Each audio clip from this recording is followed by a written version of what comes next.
Assalamualaikum warahmatullahi wabarakatuh. Perkenalkan, nama saya Widuri dengan NPM 2335100403 dari Program Studi Teknik Informatika Fakultas Teknik Universitas Islam Riau. Nah, tujuan pembuatan video kali ini adalah untuk menyelesaikan salah satu tugas dari mata kuliah keahlian berkomunikasi atau yang kita kenal dengan Komskill. Nah, hari ini tentu dengan mata kuliah tersebut, Widuri akan membahas mengenai komunikasi itu sendiri. Nah, hari ini Widuri mau ajak kalian ngobrol santai mengenai sesuatu yang sebenarnya kita lakukan setiap hari, tapi kadang kita nggak sadar bahwa itu tuh penting, yaitu komunikasi. Coba deh pikir, dari bangun tidur sampai tidur lagi, kita nggak pernah lepas dari yang namanya komunikasi. Bangun tidur buka HP, balas chat, ngomong sama orang rumah, kirim pesan sama teman, bahkan diam pun kadang bisa jadi bentuk dari sebuah komunikasi. Tapi pernah nggak sih kita salah paham sama orang lain padahal maksud kita tuh baik, atau kita sudah menjelaskan sesuatu tapi orang lain tetap nggak paham seperti itu. Nah, disitulah seni komunikasi itu penting. Skill untuk berkomunikasi itu penting, bukan cuma soal bicara tapi juga soal memahami. Nah, apa itu komunikasi? Sebelum kita beranjak lebih jauh membahas mengenai komunikasi ini, tentu kita perlu mengetahui ataupun memahami apa sih komunikasi tersebut. Nah, secara sederhananya komunikasi adalah proses pertukaran informasi antar individu, baik melalui simbol, isyarat ataupun perilaku. Nah, artinya komunikasi itu bukan cuma kata-kata. Waktu kamu senyum, mengangguk, atau bahkan diam tapi wajahmu manyun, itu semua bentuk dari komunikasi nonverbal. Jadi komunikasi itu definisinya luas banget, teman-teman. Nah, ia mencakup verbal berupa kata-kata ataupun nonverbal, bahasa tubuh, atau visual berupa gambar, warna, ekspresi, bahkan emosional, rasa yang tersampaikan lewat nada ataupun tatapan ataupun ekspresi ya. Dan yang menarik di sini, setiap orang punya gaya komunikasi yang berbeda-beda.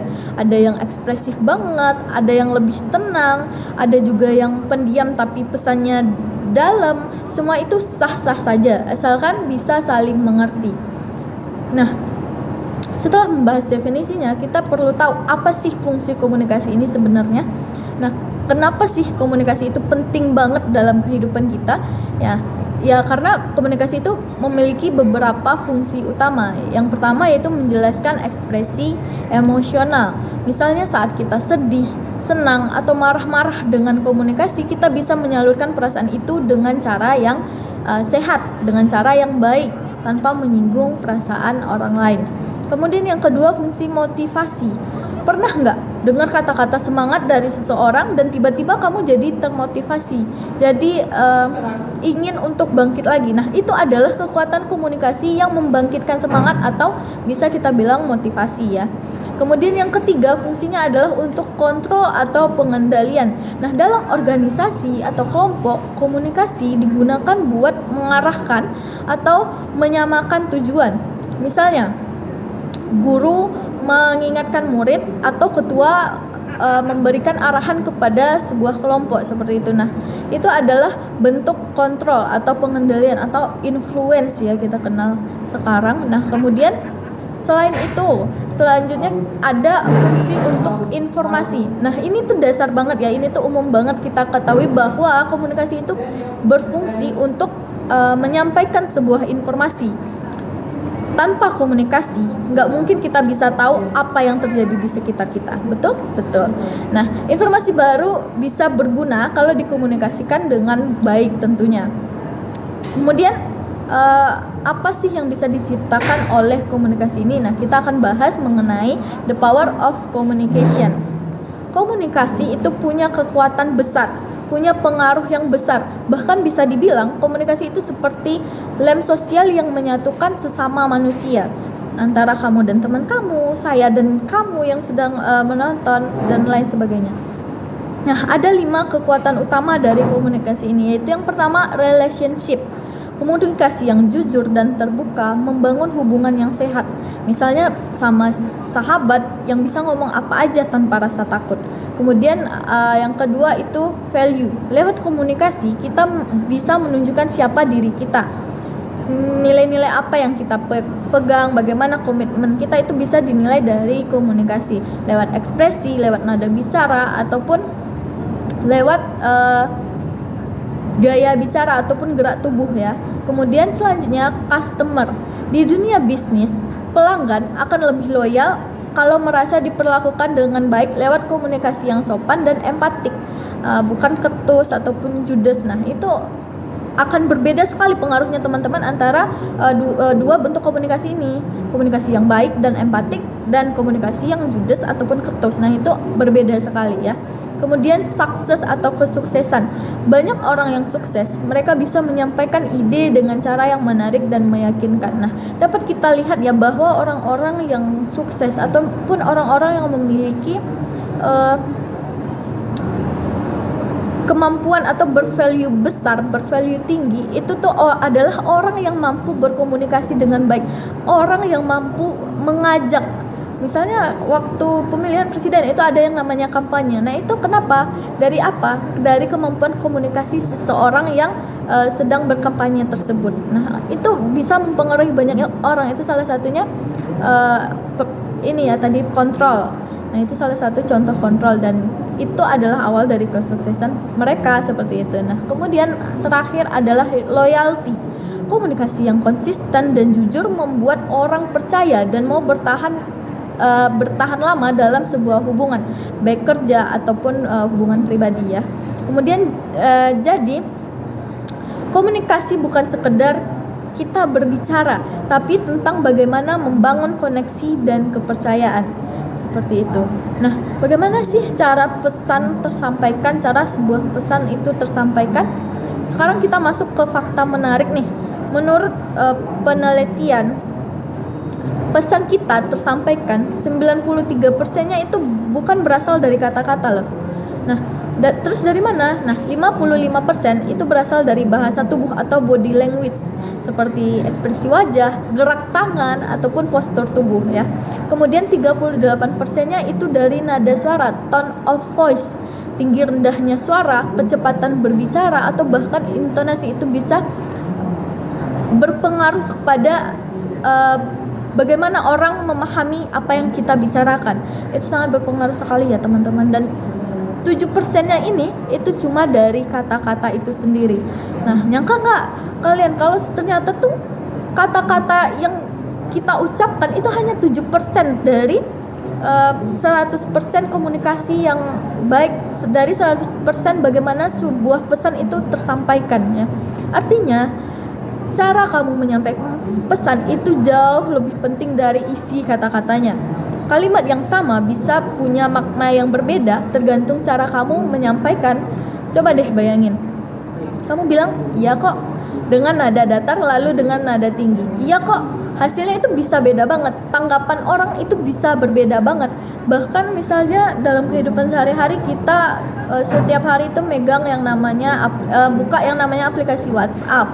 Nah, di WhatsApp ini aja tuh, misalnya kita berkomunikasi dengan seseorang, dengan pasangan ataupun teman, ketika seseorang itu menyampaikan sebuah pesan yang mungkin gak bermaksud menyinggung kita, tapi dengan nada bicara, nada baca kita yang berbeda dengan nada yang ingin disampaikan oleh orang yang mengirimkan pesan ini, itu dapat menyebabkan kesalahpahaman ya teman-teman. Nah, itu sebesar itu pengaruh bukti bahwa kata-kata itu bukan seberapa dari komunikasi, seperti itu. Kemudian bagaimana sih komunikasi yang efektif? Nah, komunikasi efektif itu ketika kita diterima dan dipahami seperti apa yang kita maksud, apa yang kita harapkan, apa yang sebetulnya ingin kita sampaikan. Bukan cuma didengar, tapi benar-benar dimengerti. Nah, adapun ciri komunikasi efektif antara lain yaitu yang pertama punya makna baru, membawa sesuatu yang bermanfaat. Yang kedua mengembangkan kalimat baru, nggak muter di topik yang itu-itu aja gitu. Nah, kemudian selanjutnya memiliki makna ganda, paham bahwa satu kata itu bisa berarti beda tergantung konteksnya, keadaannya, nada bicaranya, gerak tubuhnya dan lain sebagainya. Banyak yang bisa mempengaruhi makna sebuah kata ya. Kemudian selanjutnya nada bicara yang mempengaruhi makna. Nah, itu yang saya bilang tadi bahwa ketika kita membaca sebuah pesan WhatsApp dengan nada yang berbeda dari si pengirim maksud itu tuh bisa menyebabkan kesalahpahaman. Karena apa? Karena nada bicara seperti itu. Kemudian yang kelima, memiliki makna regional dan internasional. Kita tuh dimana ini tuh kita ngerti tiap budaya itu memiliki cara komunikasinya sendiri-sendiri. Tiap daerah, tiap negara itu memiliki cara komunikasinya sendiri. Nah, itu unik sekali ya, bahwa bisa jadi hal yang kita anggap lumrah di sini bisa jadi itu tuh hal yang nggak lumrah di luar negeri. Contohnya apa? Misalnya ini dari luar negeri ya, di luar negeri berpakaian yang, ataupun di kota-kota besar ya, berpakaian yang terbuka saat di luar itu adalah hal yang lumrah. Sedangkan di daerah saya sendiri, di daerah kita sendiri, Riau terutama ya, ketika berpakaian terbuka itu ekspektasi orang udah kemana-mana, udah jelek kesannya. Nah, itu membuktikan bahwa tiap daerah itu memiliki cara komunikasi yang berbeda-beda seperti itu. Nah, yang selanjutnya adalah penyampaian ekspresi. Karena wajah dan emosi itu bagian penting dari sebuah komunikasi.